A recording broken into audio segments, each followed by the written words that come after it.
الحمد للہ رب العالمین۔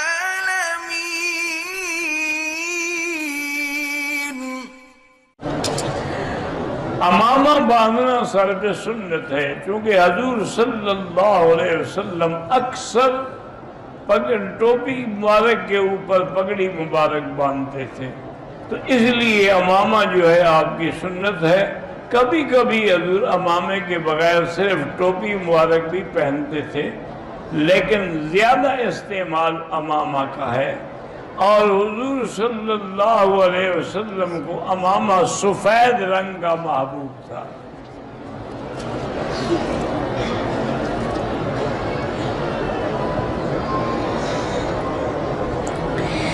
آپ آئے ہیں سہارنپور سے، کہتے ہیں میرے بیٹے نے قرآن حفظ کیا ہے، اللہ کامیاب فرمائے اور سب بچوں کو صحیح معنی میں اللہ دین والا اور دین پہ چلنے والا بنائے۔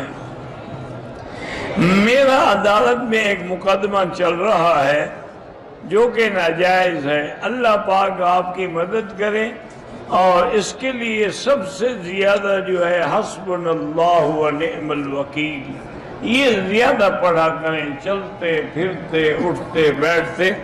بلکہ بعض علماء کہتے ہیں کہ اول آخر درود شریف پڑھ کے 500 دفعہ کم سے کم 24 گھنٹے میں پڑھیں، تو انشاءاللہ آپ کو اللہ فتح دیں گے۔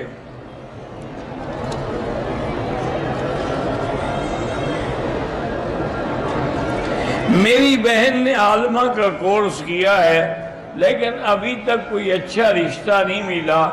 بہرحال میں بھی دعا کرتا ہوں کہ اللہ اس کو کوئی اچھا رشتہ نصیب فرمائے، اور دوسرا اس کے لیے سب سے بہتر یہ ہے کہ سورۃ توبہ کی آخری دو آیات جو ہیں اس کو بار بار پڑھ کے اللہ سے اپنے رشتے کے لیے دعا کرے۔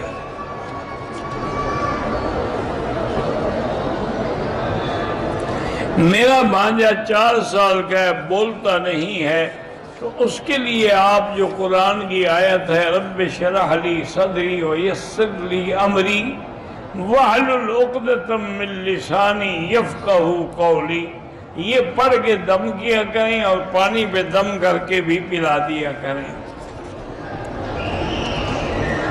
اگر چپل اس نے ساتھ رکھے ہوئے طواف ہو سکتا ہے۔ جو لوگ فوت ہو گئے ان کے لیے آپ کی مرضی ہے، عمرہ کریں، طواف کریں۔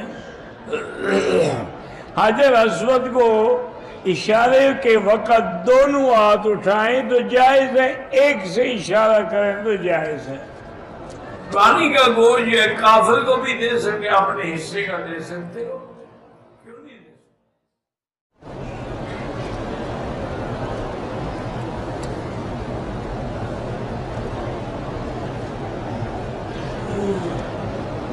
ایک شخص کے پاس 1 یا 2 تولے سونا ہو، ماہانہ تنخواہ اس کی 10 روپے ہو، اور اس پہ کوئی قربانی شربانی، روٹی کو تنگ ہے تو قربانی کہاں سے کرے گا؟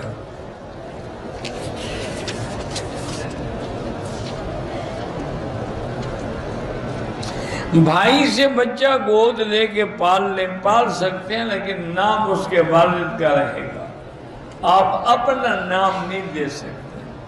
اگر پاسپورٹ میں مجبوری ہو تو اس کے والد کا نام بھی لکھو، پھر آگے اپنا نام بھی لکھ دو۔ اللہ ہدایت دے، کیا کرے آدمی۔